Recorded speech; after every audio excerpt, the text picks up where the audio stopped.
मैं राजसमंद के एक छोटे से गांव पिपलांत्री में रहता हूं और वहां पर मैं बेटी, पानी, पेड़, गोचर भूमि और इसके माध्यम से लोगों को रोजगार देने का काम करता हूं। आप सब जानते होंगे, आप पढ़े लिखे हैं, आप सोशल मीडिया और अखबार पढ़ते हैं। एक ऐसा गांव है जहां पर जन्म लेने वाली हर बेटी के नाम पर उस गांव के लोग खुशियां मनाते हैं और 111 पौधे लगाते हैं। मैं उस गांव का रहने वाला हूं और मैं मेरे बारे में बता दूं, मैं छोटा था, 6 साल का था, तब मेरी मां मर गई। बहुत परेशानी में हम लोगों ने जीवन यापन किया। मेरे बड़े भाई साहब या मेरे परिवार के लोग कहीं अलग धंधा करते थे तो वहां चले गए। वहां जाने के बाद उन लोगों ने गोबर का टोपला सिर पर रख दिया कि यही बेटा अपना धंधा और ये काम करना है। फिर सोचा कि नहीं, ये मेरी मंजिल नहीं हो सकती है, मुझे देश के लिए, मेरे परिवार के लिए कुछ करना है। और मैं वापस मेरे गांव आ गया और संघर्ष करना शुरू किया। और संघर्ष करते करते मैं मेरे गांव का सरपंच बना। और सरपंच बनने के बाद मैंने कोशिश की कि मैं धरती माता की सेवा करूं। मेरे एरिया में इतने बड़े स्तर पर माइनिंग होती है जिसका नाम Guinness book of world record में दर्ज है। और माइनिंग से कितना बड़ा नुकसान हो सकता है इसका अंदाजा आप लगा सकते हो। जहां धरती माता का सीना चीरा जाता हो, वहां मलबे के पहाड़ खड़े होते हो, प्रदूषण होता हो, लोग ढंग से श्वास नहीं ले सकते हो, उस एरिया में पक्षी नजर नहीं आता हो, उस एरिया में हम लोगों ने आज तक गांव की गरीब महिलाएं, विकलांग, विधवा, कमजोर लोगों ने वहां पर 3 लाख पौधे लगाए। और आज मेरे गांव में इतने पक्षी आते हैं कि देखने के लिए 200 लोग रोज आते हैं। देश का ऐसा कोई अखबार या कोई न्यूज चैनल नहीं होगा जिसने हमारे गांव के बारे में नहीं छापा। मैंने नहीं किया, मेरे गांव के लोगों ने किया। मैं ये मानता हूं कि आप रास्ता ढूंढ लेंगे, काम कर लेंगे, पर गांव की गरीब, विधवा हो चुकी महिला, विकलांग, मानसिक रूप से कमजोर बच्चे, उनको भी इस दुनिया में जीने का उतना ही हक है जितना हमें है। मेरे गांव का तीतर, मोर, खरगोश, पैंथर, बंदर, चूहा, गिलेरी, कोयल, उसका भी उतना ही हक है जितना मेरा है। क्योंकि मुझे इंसान कुदरत ने दिमाग दिया है, जबान दी है, उसको बोलने का उसको दिमाग नहीं दिया। इसलिए ऐसा नहीं हो कि मैं उसको मार कर खा जाऊं या उसके हक को भी खा जाऊं। इस काम को रोकने का काम मेरे गांव के लोगों ने, हम लोगों ने किया। और उस गांव का नाम आप यूट्यूब, फेसबुक, गूगल या अन्य जो भी व्यवस्था है उससे देखिए, पिपलांत्री। कई सैकड़ों उस पर डॉक्यूमेंट्रियां बनी है और उसको देखने के लिए दुनिया भर के लोग वहां आते हैं। कई फिल्में उस पर बनी हैं, कई मैगजीन उस पर लिखे गए हैं। 7वीं और 8वीं कक्षा के राजस्थान के पाठ्यक्रम में उसका नाम आया है, उसको बच्चे पढ़ रहे हैं। डेनमार्क की सरकार प्राइमरी एजुकेशन में उसको पढ़ा रही है। अर्जेंटीना के एक दल आया हुआ है जो मेरे गांव के कामों पर एक फिल्म बना रहा है। उस फिल्म का नाम है ट्री सिस्टर, पेड़ों की बहनें। इस तरह के काम उस गांव में हो रहे हैं। मैं खुश नसीब हूं और गौरवान्वित महसूस करता हूं कि मैं उस गांव का रहने वाला हूं। बेटी, पानी, पेड़, गोचर भूमि और वन्य जीवों के लिए काम करने वाला नाम है पिपलांत्री। मेरे गांव में जितनी भी बेटियां पैदा होती है, गांव वाले लोग खुशियां मनाते हैं और उस बेटी के नाम पर पौधे लगाते हैं। गांव के लोग चंदा इकट्ठा करते हैं कि ये गरीब परिवार की बेटी है, उस बेटी के कुछ ना कुछ आज हम एफडी करवा दें। 21,000 रुपये गांव वाले इकट्ठा करते हैं, 10,000 रुपये उसके परिवार से लेते हैं और वो 31,000 रुपये की एफडी करवाते हैं और एक एफिडेविट लेते हैं कि मेरे परिवार में कोई भी व्यक्ति भ्रूण हत्या नहीं करेगा।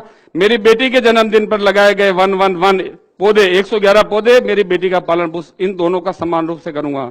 मैं इसको शिक्षा से वंचित नहीं रखूंगा, मैं इसका बाल विवाह नहीं करूंगा। यह पौधे एवं मेरी बेटी जब बालिग होगी तभी ये पौधे पेड़ बनेंगे और मेरी गांव की संपत्ति होगी, इस पर मेरा अधिकार नहीं होगा। और इन सबको देखकर दुनिया भर के लोग वहां आते हैं। अभी यूनियन बैंक ऑफ इंडिया ने मेरे गांव के 300 बच्चों को गोद लिया है और 60 लाख रुपए दिए। ये एक गांव में हो रहा है। आप समझ सकते हैं गांव की व्यवस्थाएं क्या है। राजस्थान के 9,800 ग्राम पंचायतें हैं। गांव में जाते ही हमें ये लगता है कि पानी नहीं होगा, पीने का पानी साफ नहीं होगा, गांव में गंदगी होगी, गांव में कचरा होगा। और इस तरह की व्यवस्थाओं को बदलने का काम पिपलांत्री के लोगों ने किया है, जिसको आज पूरा विश्व देखता है। और इसको देखकर राजस्थान की माननीय मुख्यमंत्री, महाराष्ट्र के मुख्यमंत्री, कई लोगों ने वहां आकर उस मॉडल को अपना अपने अपने क्षेत्र में अपनाया, उसका पिपलांतरी मॉडल नाम देकर कई योजनाएं उस नाम से शुरू की है। जल संरक्षण, वृक्षारोपण, बेटी बचाने पर, बेटी गौरव उद्यान, राजीव गांधी सेवा केंद्र, मुख्यमंत्री जल स्वावलंबन योजना जैसी कई योजनाएं, वहां से कुछ कुछ सीख कर कई सरकारें इस पर काम कर रही है और ये पिपलांतरी में हुआ है और पिपलांतरी के अलावा पूरे राजस्थान में ये काम कर रहा है। आज हम किसी व्यक्ति से उधार लेते हैं, आप कल्पना कीजिए कोई भी वित्तीय व्यवस्था, कोई बैंक, कोई साहूकार हमें उधार पैसा देता है, लोन देता है, तो वो छोड़ता है क्या? हमें कभी नहीं छोड़ता है। हमारे बच्चों को उसकी भरपाई करनी पड़ती है। तो इस धरती से हम कब तक लेते रहेंगे? कितने ट्यूबवेल खोदते रहेंगे? कितना खून इसका चूसेंगे? कितने पेड़ काटेंगे? अभी दिल्ली में मैंने देखा नहीं पर सुना है, दिल्ली के उप मुख्यमंत्री मनीष सिसोदिया मेरे गांव में 7 दिन देकर एक डॉक्यूमेंट्री बनाकर गए, स्वराज इन पिपलांतरी। वो कब तक दिल्ली जैसी स्थिति क्या उसका इंतजार करते रहेंगे हम कि दिल्ली में जो स्थिति पैदा हुई है वो जयपुर में हो जाए या देश के अन्य हिस्सों में हम ऑक्सीजन के लिए तरस जाएं, हम लकड़ी के लिए तरस जाएं, हम पीने के पानी के लिए तरस जाएं।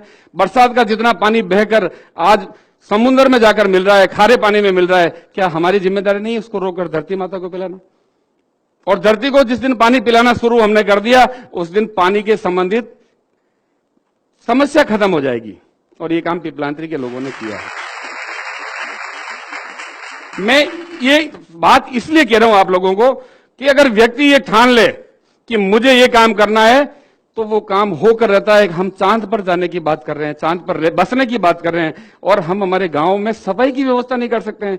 मेरे काम में 2007 में आज स्वच्छ भारत मिशन योजना चल रही है। देश के प्रधानमंत्री जी लाल किले से कह रहे हैं गांव सब साफ होना चाहिए, खुले में शौच की प्रवृत्ति को रोकना चाहिए।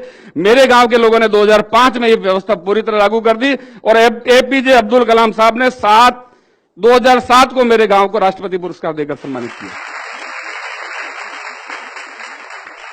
काम मेवाड़ी में कहावत है कि नाम रहे लो काम सुनो सयाने लोग, मीरा सुत जायो नहीं और शिष्य न मुंडियो कोय। नाम, हमारा नाम, मेरे जैसे कई लोग आए और कई चले जाएंगे, मेरा नाम तभी रहेगा जब मैं काम करूंगा। मीराबाई का नाम आज भी हमारे, मीराबाई का कोई संतान नहीं थी और कोई शिष्य नहीं था। महाराणा प्रताप की संतान को कोई नहीं जानता है, महाराणा प्रताप के कामों को सब लोग जानते हैं। इसलिए हम अपने आप को साबित करें। मैंने जैसे ही गांव का सरपंच बना, सबसे पहला नारा दिया था मैंने खुद ही को कर बुलंद इतना कि खुदा खुद तुझसे पूछे तेरी रजा क्या है। और वही हुआ। मेरे गांव का कोई भी व्यक्ति किसी भी मंत्रालय में, किसी भी मंत्री के पास, किसी जनप्रतिनिधि के पास, अधिकारी के पास नहीं गया कि मुझे ये चाहिए। सभी अधिकारी जनप्रतिनिधियों ने आकर बताया कि आपके गांव में क्या व्यवस्था है, स्कूल नहीं है। एक आदेश में मेरे गांव के सरपंच की चेयर पर बैठकर वहां के राजस्थान के शिक्षा मंत्री ने सभी स्कूलों को कन्वर्ट कर दिए, आंगनबाड़ियां खोल दी, वाटर सप्लाई की स्कीमें कर दी, सड़कें बना दी। जितना पैसा चाहिए था उतना पैसा सरकार ने लाकर दे दिया। आपको अपने आप को साबित करना पड़ेगा कि मैं ईमानदार हूं और काम के प्रति ईमानदार हूं। ईमानदारी 2 तरह की है, एक तो ईमानदार हूं और एक काम के प्रति ईमानदार हूं। आज का काम आज ही करूंगा, आज का काम कल पर नहीं छोड़ूंगा, तब जाकर देश का भला हो सकता है। 1.25 अरब की जनसंख्या है हिंदुस्तान की। अगर एक व्यक्ति एक पेड़ भी रोज हर साल लगा देवे तो 1.25 अरब पेड़ लगेंगे, समस्या जड़ से खत्म हो सकती है। क्या हम में ये जज्बा नहीं है? हम ये जज्बा लोगों में पैदा नहीं कर सकते? और ये काम आप लोग कर सकते हो और आपको करना पड़ेगा। एक गांव की विकलांग, विधवा, कमजोर महिला कर सकती है तो आप क्यों नहीं कर सकते हो? ये काम करना पड़ेगा। कोई कलम चलाकर करे, कोई झाड़ू उठाकर करे, कोई किसी गलत चीज का विरोध करके करे, पर करना पड़ेगा आप लोगों को। तब जाकर हमारा समय निकल गया, 50 साल की उम्र हो गई, पता नहीं कब चले जाएंगे, पर क्योंकि इस दुनिया को आपको जीना है इसलिए आपको करना पड़ेगा ये काम। ये धरती है, अगर आप चाहो तो इसको स्वर्ग के रूप में भोग लो, चाहो तो नरक करके भोग लो इसको। यही स्वर्ग है और यही नरक है। आप अगर इसको एंजॉय करोगे, मस्ती से जियोगे, अपने बच्चों के लिए कुछ करोगे तो आपके लिए स्वर्ग हो जाएगा ये। और दिन भर रोते रहोगे कुछ भी नहीं है, मुझे ये नहीं मिला, मुझे ये नहीं मिला, मैं ये नहीं कर सकता, मेरे देश का नेता भ्रष्ट है, वो भ्रष्ट है, वो भ्रष्ट है। ये धरती आपका नरक है। स्वर्ग और नरक दोनों यही है। आप किस तरह से जीते हो ये आप पर निर्भर करता है। और ये काम कम से कम मेरे गांव के लोगों ने, मेरे गांव की मातृशक्ति ने किया है, मेरे गांव की गरीब महिलाओं ने किया है। आप आकर देखिए उस गांव में किस तरह से गरीब लोगों ने काम किया है। पूरे विश्व के सामने एक उदाहरण है वो। और वो हिंदुस्तान के लोगों ने किया, आपके लोगों ने किया है, आप ही लोगों ने किया, मैंने किया, मेरी मां ने किया, मेरे गांव की बहनों ने किया, मेरी भाभीयों ने किया है। हम नहीं कर सकते? करना चाहिए और करना पड़ेगा। मैं ज्यादा कुछ कहना नहीं चाहता हूं। बहुत सारे हमारे कार्यक्रम है।